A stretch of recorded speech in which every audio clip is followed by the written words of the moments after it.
Hello बच्चा party. तो कैसे हैं आप लोग? उम्मीद है एकदम मस्त होंगे, गजब होंगे, बिंदास होंगे। तो बच्चा पार्टी आज हम बात करने वाले हैं कॉन्टिन्यूटी एंड डिफरेंशियबिलिटी के माइंड मैप की। ये माइंड मैप कुछ इस तरह से रहेगा कि 10 से 15 मिनट के अंदर पूरा का पूरा चैप्टर आपको रिवाइज हो जाएगा, आपको हर एक फॉर्मूला याद हो जाएगा और आपको लगेगा सर मजा आ गया।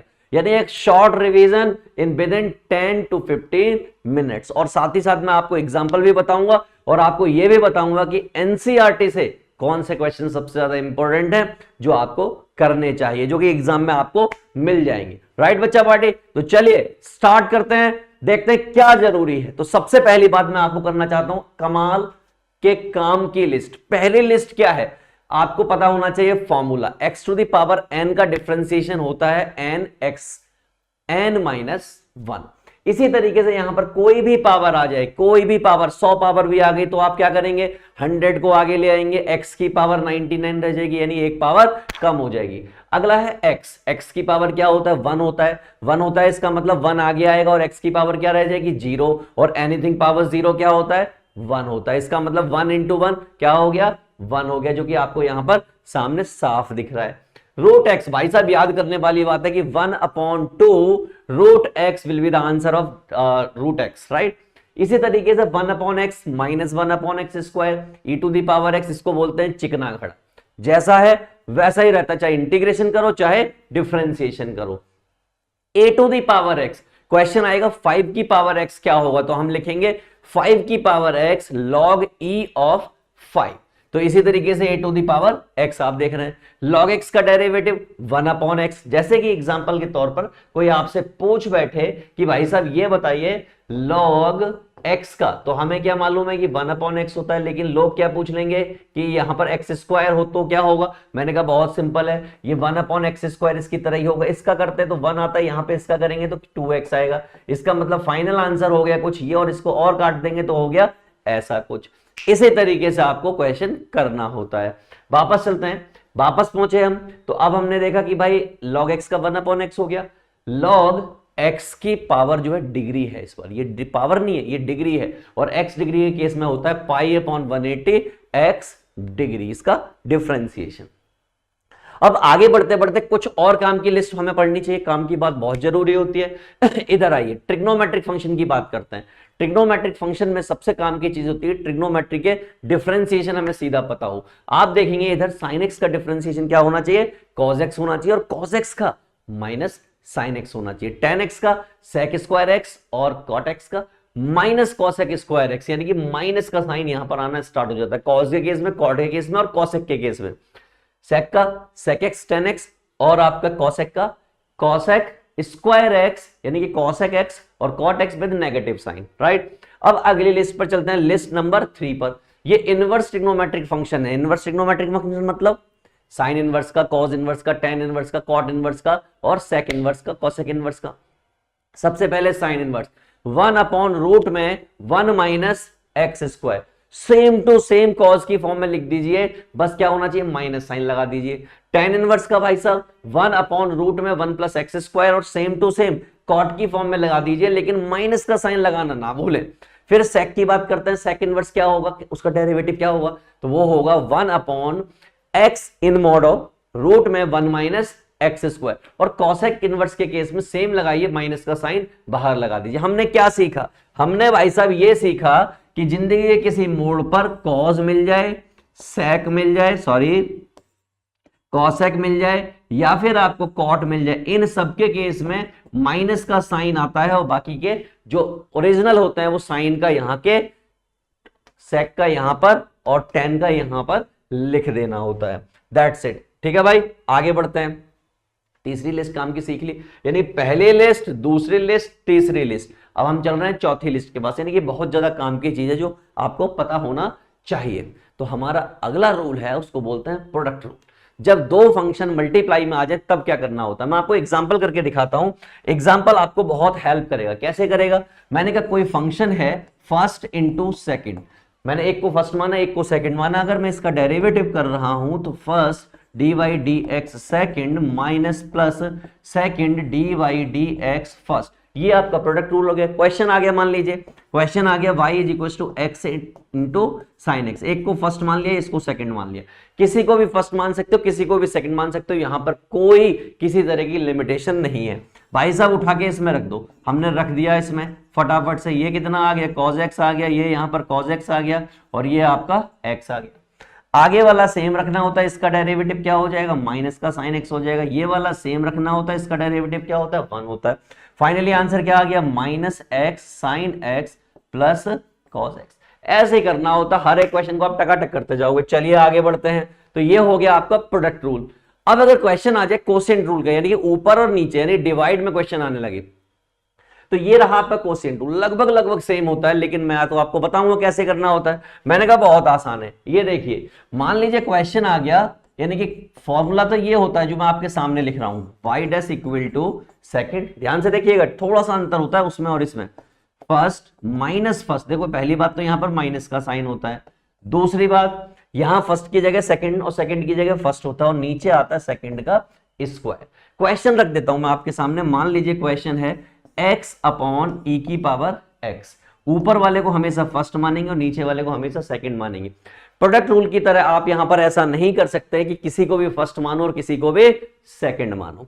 तो इसका मतलब भाई साहब क्या हो गया, बड़ा सिंपल सी बात हो गई। फॉर्मूले में प्लेस करेंगे तो सबसे पहले सेकंड, तो ये क्या हो जाएगा, e की power x dy dx x minus x dy dx और ये e की पावर x और नीचे e की पावर x का होल स्क्वायर।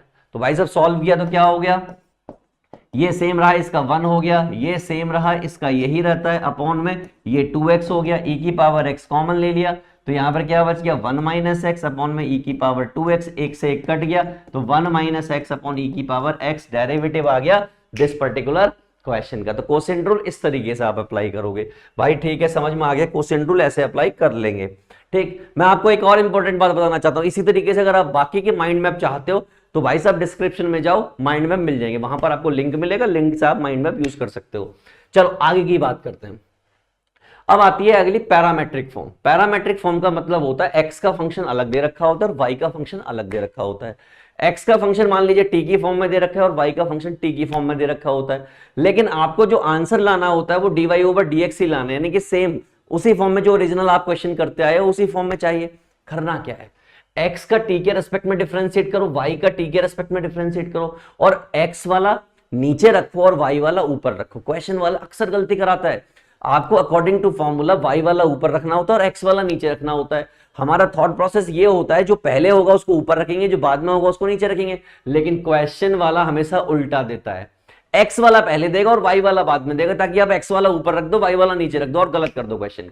इस बात को ध्यान रखिएगा। तो फाइनली क्या हो जाएगा, d y over d x that is d y over d t upon d x over d t और फाइनली ये आपका आंसर आ जाएगा जी डैश टी अपॉन में एफ डैश टी। तो ये हो गया आपकी पैरामेट्रिक फॉर्म। एक क्वेश्चन एग्जांपल के तौर पर आपके सामने यहां पर लिखा हुआ देखिए, x equal to sine t y equal to cos t. Parametric form यानी कि d y over d x आपको चाहिए।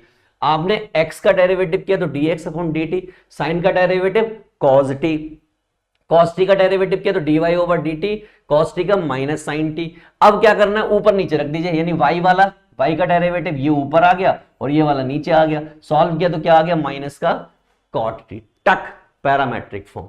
आगे बढ़ते हैं, पैरामेट्रिक फॉर्म हमने निपटा लिए, फॉर्मूले हमने निपटा लिए। अब यहां की तरफ आइए इसकी तरफ। ये देखिए, ये एग्जांपल मैंने आपको एक वहां पर कराया, एक एग्जांपल ये रहा, एक एग्जांपल ये रहा। y equal to f x लिखा हुआ हो कहीं, एक जनरल जो आपके माइंड में थॉट होना चाहिए, y लिखा हो या एफ एक्स लिखा हो, बात एक ही होती है। एफ डैश एक्स लिखा हो, y1 लिखा हो, y डैश एक्स लिखा हो या फिर y1 लिखा हो, उसका मतलब भी सेम होता है। डबल डेरिवेटिव की बात करूं, f डबल डैश एक्स लिखा हो, y2 लिखा हो, y डबल डैश लिखा हो या D square y dx square लिखा हो, यहां पर जैसे ये लिखा हुआ है ना वैसे ही ऐसे लिखा हुआ हो तो भी उसका मतलब सेम होता है। अब इसके बाद मैं आपको ले चलता हूं डेरिवेटिव की एक और फॉर्म पर। डेरिवेटिव की एक और फॉर्म जो होती है ये होती है काफी टिपिकल फॉर्म, इनफाइनाइट फॉर्म। आप देखेंगे कि एक function y equal to root में f x f x f x f x root में इनफाइनाइट तक जा रहा है, तो इसका आपका जो आंसर होता है सीधा आपको याद रखना है वो होता है y dash equal to f dash x upon में 2y माइनस 1। एग्जाम्पल के तौर पे मैंने एक क्वेश्चन दिया, y equal to log x root में log x रूट में log x रूट में log x up to infinity. इसका आंसर क्या होगा भाई साहब, log x जो होता है यानी कि क्या log x, उसका डेरिवेटिव क्या होता है 1 अपॉन x।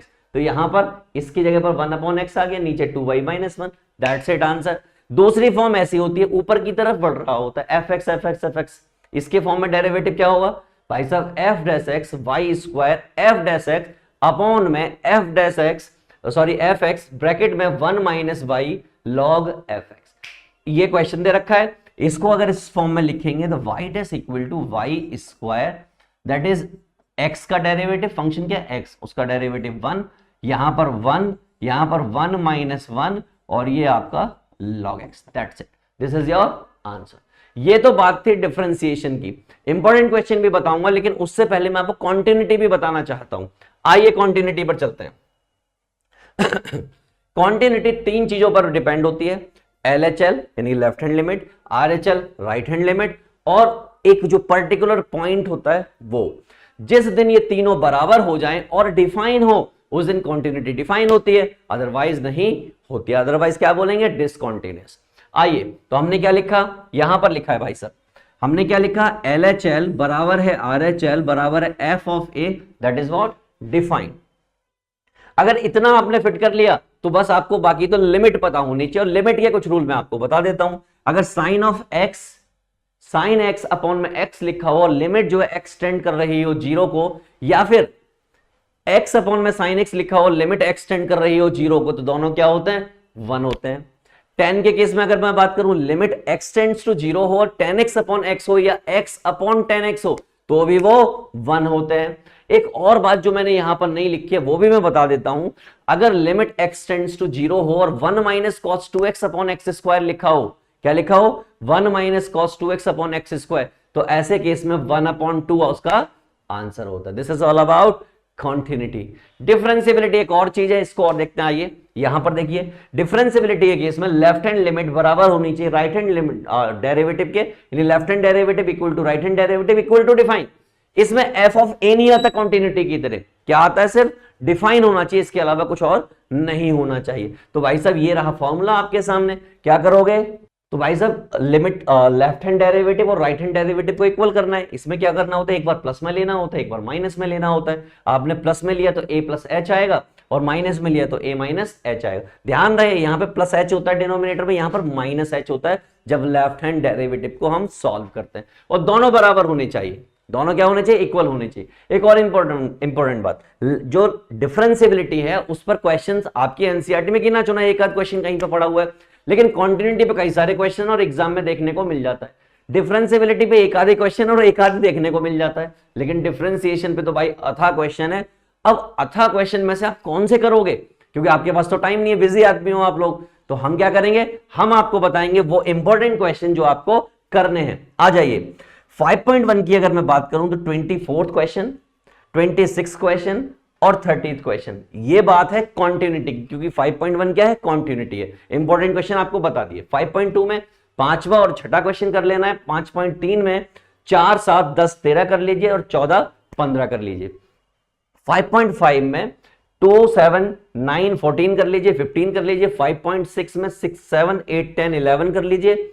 5.7 में 14th और 15th, साथ में 17th भी जरूर करें, और मिसलेनियस में से 6, 13, 14, 16 और 22 करें। अब यहां पर दो एक्सरसाइज में आप देख रहे हैं 5.4 में मैंने नहीं लिखे हैं, यहां से जो आपका मन करे उसको कर लीजिए रिवाइज, परफेक्ट हो जाएगा, कोई दिक्कत वाली बात नहीं है, क्योंकि यहां पर इजी क्वेश्चन होते हैं, पुटिंग करने वाले क्वेश्चन होते हैं। अगर आपको उनकी वीडियो चाहिए तो लिंक मिलेगा, देख डालिए। एग्जाम्पल आपकी मर्जी से जो आपको करना है वो कर डालिए, सिर्फ फॉर आपकी प्रैक्टिस के लिए। तो बच्चा party, this is all about mind map, जो कि 10 से 15 मिनट में खत्म हो गया है। आपको अगर ऐसे ही और माइंड मैप चाहिए तो फटाफट से जाइए डिस्क्रिप्शन में, वहां पर आपको सब माइंड मैप विद क्वेश्चन भी मिलने वाले। कोई क्वेश्चन का लिंक भी नीचे है ना। चलिए बच्चा पार्टी, मिलता हूं मैं नेक्स्ट माइंड मैप में। All the best.